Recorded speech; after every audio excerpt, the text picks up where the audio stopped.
Here's a strong moral film about immoral press agents and media people. This is Sweet Smell of Success from 1957. A lot of people still love this movie. Let me tell you why I think this is a good movie and how you might get into it coming up next.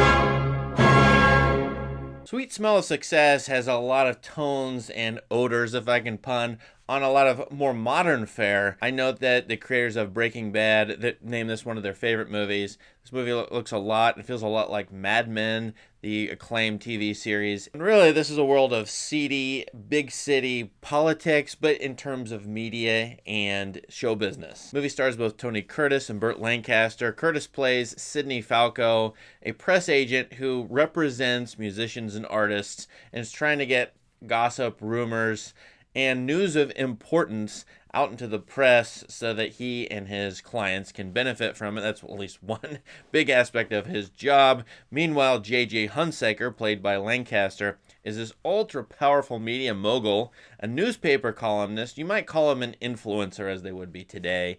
And he has his own agendas. He's working on behalf of senators. The movie shows you he's more powerful than U.S. senators. So what's happened here, and you were dropped in mid-story, and we're told the backstory somewhat, is that Falco has been charged to split up Hunsaker's sister from her boyfriend, who's a jazz guitarist named Steve Dallas. Can more than two enjoy this? Now that might not sound that interesting, but what the movie does is pit a young, semi-innocent couple, Hunsaker's sister, played by Susan Harrison, and Steve Dallas, played by Martin Milner, versus these corrupt city men in New York City. And so you get this lost, innocent Adam and Eve, Romeo and Juliet type couple versus all of these plotters and schemers, particularly Falco and Hunsaker, but there's a bunch of others. And it's dirty, nasty, immoral, although they claim to be moral and represent people because they're writing for popular audiences in newspapers. And so I find this movie pits innocent love of the younger, newer generation. It's a very strong theme in the zeitgeist of the time in all kinds of movies and TV shows.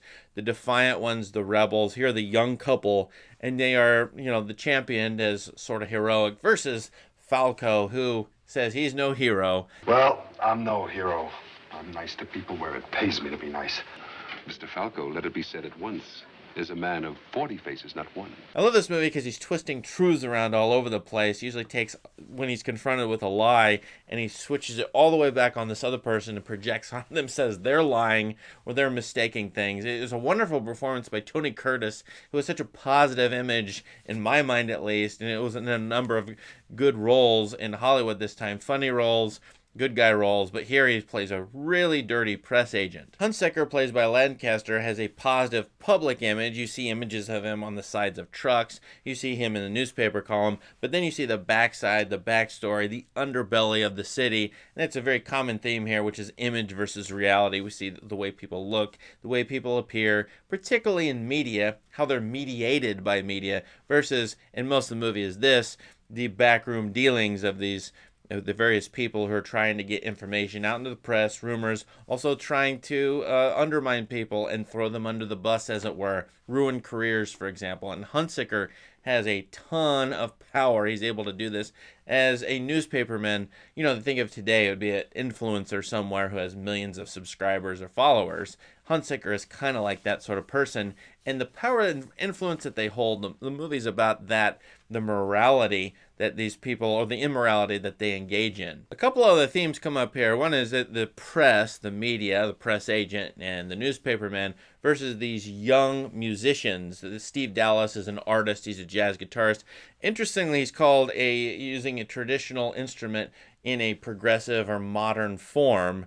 And that's the kind of interesting character or type that I find fascinating here, is that he's both doing two things at once. He's a traditionalist. You could see him, spinning image, Martin Milner could be in Leave It to Beaver, a TV show, but he's also playing jazz, an avant-garde, semi-avant-garde sort of musical form that is progressing and developing, is highly individualistic. And so these newspapermen are sort of attacking both things at once, traditional and progressive, which is what I think this young couple represents. And then you have these powerful men in the treatment of artists. I think this movie is coming out of the McCarthy era and responding to it. I note that the screenplay was co-written by Clifford Odets, really moralistic, and if I recall, a socialistic writer.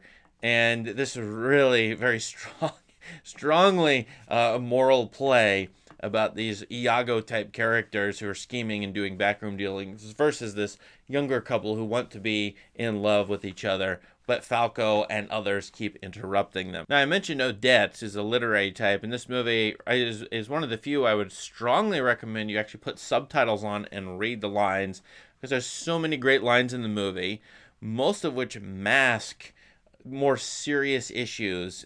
One scene, there's a bribe that Falco undergoes. He makes a woman, or forces a woman, have sex with a newspaper reporter. And the veiled way that this movie talks about that and depicts it is just really wonderful. All of the hints and innuendo and suggestion of this movie. All these characters really, they have highfalutin speech. You wouldn't imagine all of these people being able to talk this way. And yet there's some really clever and fun lines that have powerful meaning to them. So I suggest reading the subtitles if you can, or getting a hold of the script and reading that. The movie reminds me, I don't think they were quoting it, but reminds me of Citizen Kane, the power of the press to influence, change minds, manipulate opinion. Of course, that's a factor, a major theme or idea in Citizen Kane. Here it comes up again, and the movie is, corresponding as well with Ace in the Hole by Billy Wilder, which utterly condemns moralistically in newspaper reporters, the fake news and lying to manipulate mass opinion, public opinion. And that's sort of the case here, where Hunsaker has so much power and influence. He can change reputations, he can build a career, he can tear it down. And then, of course, people who are feeding him information are sort of his lackeys. That's Sidney Falco's dilemma. He needs things from Hunsaker, and he knows that Hunsaker has power and influence. So as a press agent, you need those newspaper reporters or newspaper columnists to print your stuff. Really interesting material, historical material, on the relationship between these sort of types of characters and how media operated. Although I'm sure this is a very dark, sick, and twisted, biased tale in a negative sense about media. But like Ace in the Hole, highly moralistic about terrible journalists and terrible media people. So it's actually one reason I like this film, is that it's good food for thought for 1950s especially. This movie's in the Criterion Channel. Here's the cover. I highly recommend it. And does this movie still hold up 60-some years later? Let us know in the comments. What do you think of this movie? Please subscribe to this channel for more great content. Thanks, and have a great day.